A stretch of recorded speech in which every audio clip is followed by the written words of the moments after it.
Red Hat is known by many of our customers as their key partner in being able to exploit open source technologies and be able to drive those open source technologies to meet critical enterprise business needs. The classic example is Linux.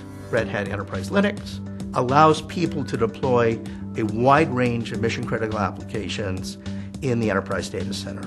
One of the important aspects of the Red Hat Enterprise Linux ecosystem is really a strong partner ecosystem. This includes partners that are platform vendors. This is partners in both at a storage component level and a standalone storage level and a very large ISV portfolio.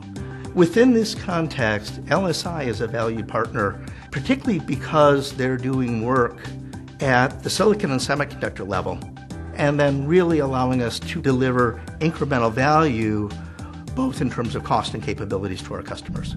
Now, in the case of Syncro, what LSI has been able to do is take what was previously a higher-end technology, standalone RAID, and be able to combine both the volume economics of RAID-on-a-chip controllers with the volume economics of very low-cost SAS switches and be able to bring to users the previously high-end technology at a volume economics price. The value for Red Hat, really for our customers in storage, is it allows us to take a very typical approach of software-defined storage, where you either take an individual element and for high availability, replicate it 3 ways.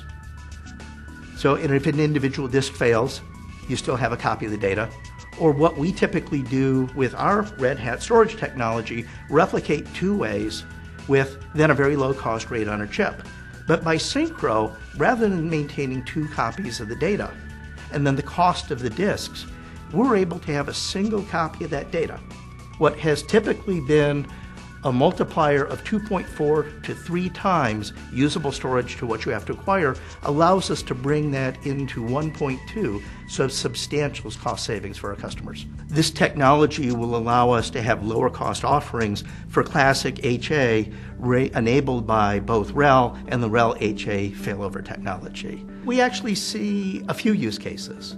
One is the classic cloud data center. This is someone deploying either leading-edge applications such as OpenStack or big data applications such as Hadoop.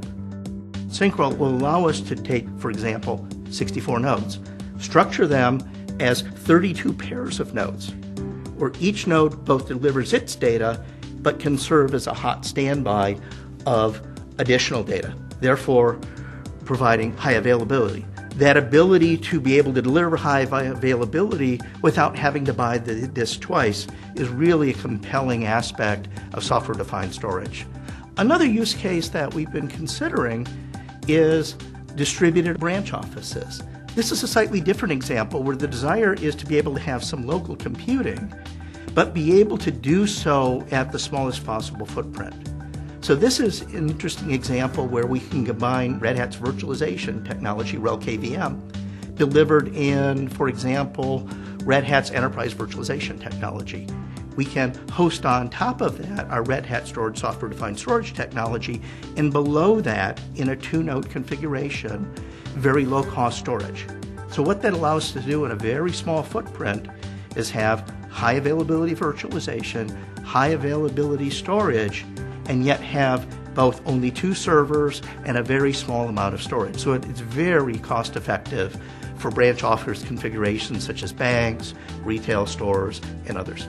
The combination of the underpinning of Red Hat Enterprise Linux, its support with LSI Syncro, really combines the scaling capability, our replication capability, and then the very low-cost mechanism for persisting individual elements of storage to allow us to really deliver breakthrough economics for storage.